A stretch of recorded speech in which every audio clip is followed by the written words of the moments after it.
मंडळी, मागच्या 2 आठवड्यांपासून लेखक नामदेवराव जाधव बरेच चर्चेत आलेत.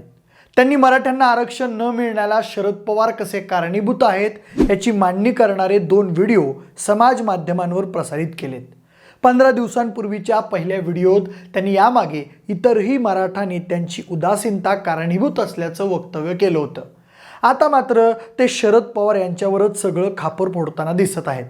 पण नामदेवराव जाधव बोलतात त्यात तथ्य किती आहे? ते नेमकं आत्ताच हा विषय का म्हणतायत? यामागे नेमकं काय राजकारण शिजतंय? चला सगळं सविस्तर पाहूयात. नमस्कार, मी प्रथमेश आणि तुम्हाला तर माहिती आहे आपला विषयच भारी. मंडळी, नामदेवराव जाधव स्वतःची ओळख जिजाऊ माता यांचे 14वे वंशज अशी करून देतात. त्यांनी छत्रपती शिवाजी महाराजांवर बरीच पुस्तकंही लिहिली असून ते इतिहास विषयाचे प्राध्यापक आहेत असं सांगितलं जातं. यावर्षी शिकागो इथं झालेल्या सर्वधर्म परिषदेला त्यांनी हजेरी लावली होती. त्यांचे महाराष्ट्रासह देशात हजारो फॅन फॉलोअर्सही आहेत. मागे काही वर्षांपूर्वी 12 लाख मराठी उद्योजक घडवण्याचा संकल्पही त्यांनी सोडलेला होता.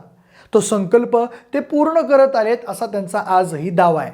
आता त्यांच्या लिखाण आणि भाषण कौशल्याचे अनेक चाहते असले तरी सोशल मीडियात ते बऱ्याचदा ट्रोलिंगचा विषयही बनतात.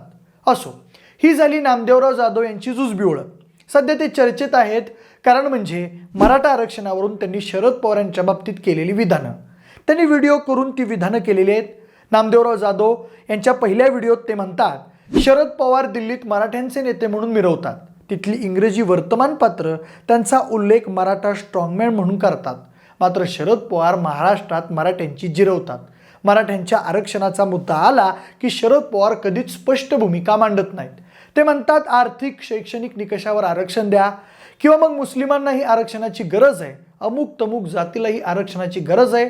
आता शरद पवारांना बाकीच्या जातींचा एवढा पुळका कशाला आहे? तर दुसऱ्या व्हिडिओत जाधव असं विधान करतात की शरद पवार यांच्यामुळेच मराठा समाजाला आरक्षण मिळालेलं नाहीये. 1994ला ओबीसींच्या यादीत 181व्या क्रमांकावर मराठे होते. 1994ला ओबीसींच्या यादीत 181व्या क्रमांकावर मराठे होते. 182, 183 क्रमांकावर तेली आणि माळी होते. या दोघांनाही आरक्षण मिळालं, मग मराठ्यांना का नाही याची चौकशी झाली पाहिजे. रातोरात कुठल्या अधिकाऱ्यांच्या सह्या घेऊन हे आरक्षण दिलं गेलं याची श्वेतपत्रिका काढून तपासणी करा, अशीच आमची मागणी आहे. तर नामदेवराव जाधवांच्या म्हणण्यानुसार 1993 ते 95 या काळात शरद पवार मुख्यमंत्री असताना ओबीसी प्रवर्गात आणखी जातींचा समावेश करण्याची वेळ आली तेव्हा मराठ्यांचा समावेश करणं पवारांनी जाणीवपूर्वक टाळलं. त्यावेळी तेली माळी समाजाला ओबीसीमध्ये घेण्यात आलं. लेवा पाटील, लेवा कुणबी आणि लेवा पाटीदार अशा 3 जातींना ओबीसी प्रवर्गात घेण्यात आलं. त्यांना 3% आरक्षणही मिळालं. मात्र मराठ्यांचा विचार आरक्षणासाठी केला गेलाच नाही. मुख्यमंत्री हा राज्याचा प्रमुख असतो, त्यामुळे या गोष्टीसाठी शरद पवारांना जबाबदार धरावं लागेल असंही जाधव पुढे म्हणाले. तसंच पुढं युती सरकारच्या काळातही गोपीनाथ मुंडे उपमुख्यमंत्री असताना त्यांनी वंजारी बंजारा जात समूहाला आरक्षण मिळवून दिलं.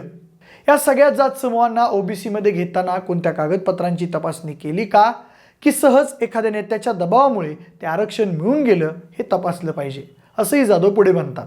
मराठा समाजाला आरक्षण देतानाच कागदपत्रांची तपासणी का? गावगाड्यात राहणारे धनगर, माळी, वंजारी लोक ज्याप्रमाणे आहेत अगदी त्याचप्रमाणे मराठेही जगतात. मग त्यांच्या बाबतीत भेदभाव का, असा सवाल जाधव विचारतात. आता शरद पवारांच्या संदर्भानं गोष्टी तपासून पाहू. शरद पवार यांनी मराठ्यांना ओबीसी प्रवर्गातून आरक्षण मिळावं अशी मागणी कधीच केली नाही. किंबहुना मनोज जरांगे पाटलांनी हा मुद्दा चर्चेला आणण्याआधी कुठल्याच राजकीय नेत्यानं मराठ्यांना ओबीसीतून आरक्षण मिळावं हा मुद्दा मांडलेला दिसला नाही. मराठा जात समूह सदन आहे, त्यांच्याकडे राज्यातील बहुतांश जमिनीची मालकी आहे. हा समाज सामाजिक आणि राजकीय दृष्ट्या प्रगत आहे. मात्र त्यांच्यातील जे घटक आर्थिक दृष्टीने मागास आहेत त्यांना नक्कीच आरक्षण मिळायला हवं ही मांडणी शरद पवार वर्षानुवर्ष करत आहेत. त्यामुळे मराठ्यांना आरक्षण नकोच ही शरद पवार यांची भूमिका कधीच नव्हती हे समजून घेणं आवश्यक आहे. पण संभाजी ब्रिगेडच्या गेल्या वर्षीच्या एका कार्यक्रमात मात्र आता आरक्षण बस झालं. जोपर्यंत नव्या पिढीचं अर्थकारण बदलत नाही तोपर्यंत समाजातील त्यांचं स्थान बदलणार नाही असं विधान शरद पवारांनी केलं होतं. हेही इथं नमूद करण्यासारखं आहे. अर्थात यावर संभाजी ब्रिगेडचे प्रदेश संघटक असणाऱ्या संतोष शिंदेंनी पवारांवर प्रखर टीका केली होती. असो, पण अलीकडच्या एका कार्यक्रमात आरक्षण प्रश्नाची उकल करताना खत्री, बापट, राणे, गायकवाड, शिंदे या समित्या नेमण्यात आल्या. त्यांच्यापैकी अनेकांनी प्रयत्न करून सुद्धा मराठा समाज मागासलेला आहे ही गोष्ट त्यांना न्यायालयात सिद्ध करता आली नाही. त्या समित्या आघाडी आणि युती अशा दोन्ही सरकारच्या काळात नेमण्यात आल्या होत्या. एखादी गोष्ट कायदेशीर चौकटीत बसत नसेल तर केवळ भावनिक आक्रोश करून ती मिळवण्याचा प्रयत्न करणं ही गोष्ट कामी येत नसल्याचं आरक्षणाच्या मागील सर्व लढायातून दिसून आलं आहे. त्यातल्या त्यात गायकवाड समितीचा अहवाल हायकोर्टात टिकला, पण तो सर्वोच्च न्यायालयात टिकाव धरू शकला नाही. असो, पण राज्यकर्त्यांचा विचार करता शरद पवार, पृथ्वीराज चव्हाण, देवेंद्र फडणवीस, एकनाथ शिंदे यांनी ज्यावेळी मराठा आरक्षणाचा प्रश्न सोडवण्याचा विचार आणि प्रयत्न केलाय तेव्हा मराठ्यांना 13 ते 16% स्वतंत्र आरक्षण दिले जावं, त्यासाठी केंद्रामार्फत आरक्षण मर्यादा वाढवून घ्यावी असाच पर्याय सुचवण्यात आलाय. देवेंद्र फडणवीस यांच्या काळात लाखोंच्या संख्येनं निघालेले मराठा क्रांती मोर्चे असोत किंवा एकनाथ शिंदे यांच्या कार्यकाळात मनोज जरांगेंनी उपसलेलं आमरण उपोषणाचं हत्यार असो, ओबीसींच्या आरक्षणात मराठ्यांना सहभागी करता यायचं नाही हीच गोष्ट दोन्ही नेतेही वारंवार सांगत आहेत.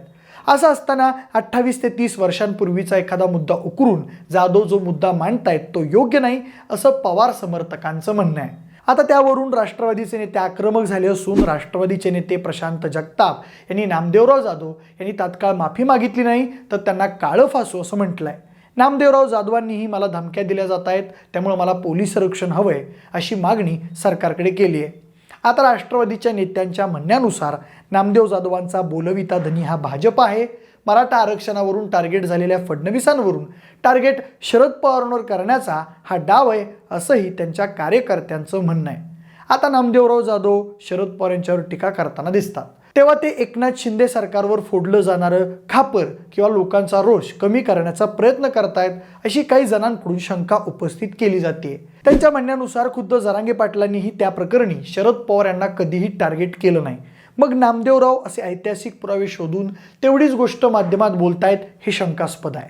दरम्यान जाधवांच्या म्हणण्यानुसार शरद पवार ओबीसी आहेत म्हणूनच ते मराठ्यांचा प्रश्न गंभीरपणे घेत नाहीत, पण त्यावरही पवार समर्थकांनी आक्षेप नोंदवला असून त्यांनी असं मत व्यक्त केलंय की शरद पवारांचं एकूण कृषी, उद्योग, शिक्षण, महिला धोरण या क्षेत्रातील काम पाहता एकूण महाराष्ट्रातील सर्व जनतेसाठी त्यांनी फायदेशीर निर्णय घेतलेत आणि आज महाराष्ट्रातील लक्षावधी मराठा बांधवांना त्याचा फायदा होताना दिसतोय.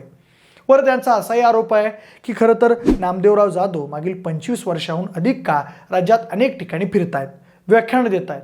त्या काळात आरक्षणविषयी अनेक आंदोलनही झाली, मात्र त्यापैकी कुठल्याच वेळी जाधवांनी तो मुद्दा उपस्थित केल्याचं कधी पाहायला मिळालेलं नाही.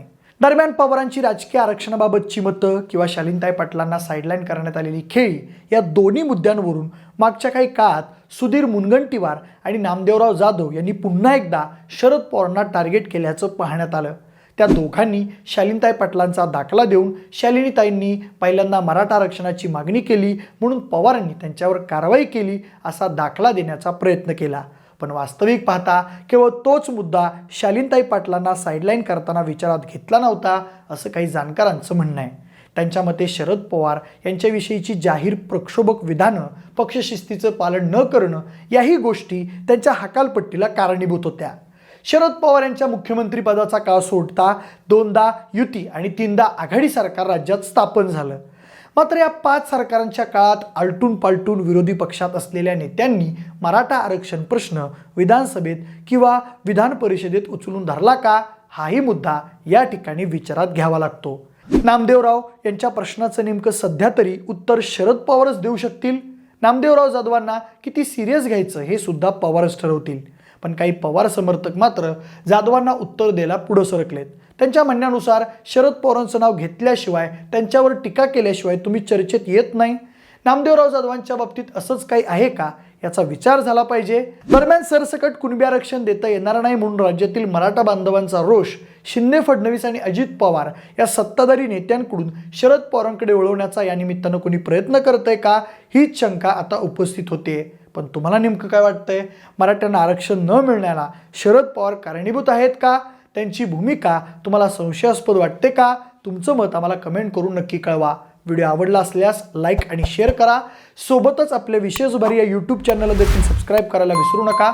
जरा व्हिडिओ तुम्ही फेसबुकवर पाहत असाल तर तिथंही आपल्या विशेष भारी या पेजला फॉलो करा. धन्यवाद.